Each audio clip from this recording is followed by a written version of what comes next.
Hello, sports fan. This is Stephen Hill for Sports Choice Plus. I'm bringing you a very special breakdown. I'm covering, does Lamar Jackson have a point? Before I get right into that, I want to make sure you go ahead and subscribe right now to the YouTube channel so you can get all the updates each and every time we have breakdown footage here at Sports Choice Plus on the hottest topics. Make sure you hit that subscribe button right now. And without further ado, let's get right into the action. After a win, this was kind of confusing. Lamar Jackson was basically doing an interview, talking to the media, telling them basically the defense is calling out of our plays. The play calling seems, rather redundant, things like this. It seems like the defenses know what's coming. They know what's on the horizon. And when you're looking at his relationship with Greg Roman, it's looking like it's starting to head a little south. When you're looking at the Baltimore Ravens and how well they're actually playing right now, I believe they're 6-2. They just come off of an impressive win against a pretty good defensive team in the Indianapolis Colts. You look at the Ravens on offense, they've had their ups, they've had their downs, and you're looking at just where Lamar Jackson is as a quarterback with his production and with his growth as a quarterback, being able to throw the ball. And I understand his concern, what he's talking about as far as the play calling and teams know we're going to run 60% of the time, things like this. But Lamar also has to understand, he has to take a look in the mirror. When you're pointing that finger at somebody, you have three fingers pointing back at you. And you have to ask yourself, if you're Lamar Jackson, can Greg Roman open up the playbook and call the full plethora of plays? Does he have a quarterback that can make every throw? Does he have a quarterback that literally can get his receivers open by throwing them open? If the answer is not yes to all those questions, then Lamar Jackson has to look in the mirror and ask himself, is Greg Roman the one on the field throwing his incompletions? Is he the one overthrowing guys? Is he the one underthrowing guys or inaccurate? So with the Baltimore Ravens offense, of course, they're a run-heavy team.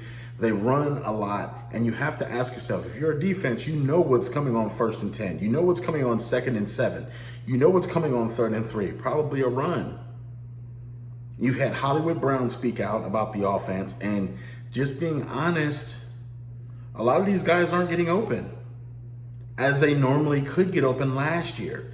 The tape on Lamar Jackson is that much more this year because you have last year to go off of, an MVP season where he was playing essentially at his best that we've seen Lamar Jackson play.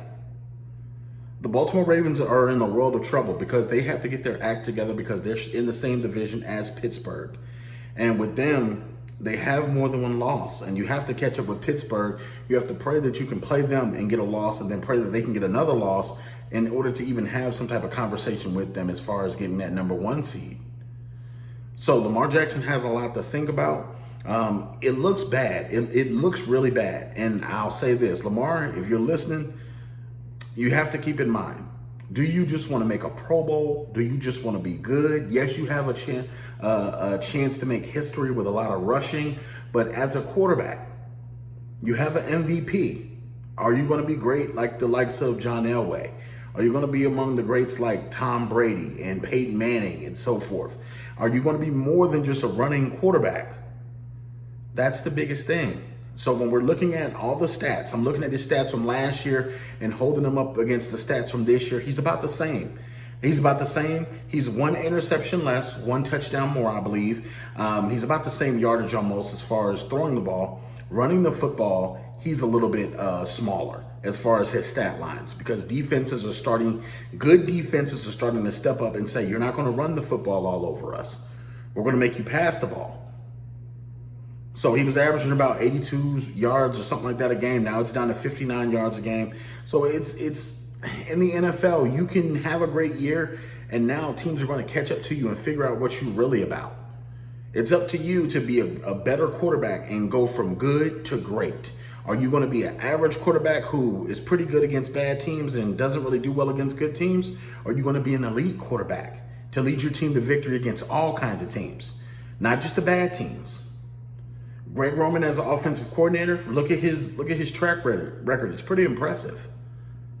Just to see some of the teams he's been on, the teams that he's guided, the success they've had in postseason and in regular season, you can't just throw it all at the OC's feet. And I expect, there to be a conversation between Harbaugh and Lamar Jackson and get him to understand, hey, we're playing on the same team here. Greg Roman's on our side.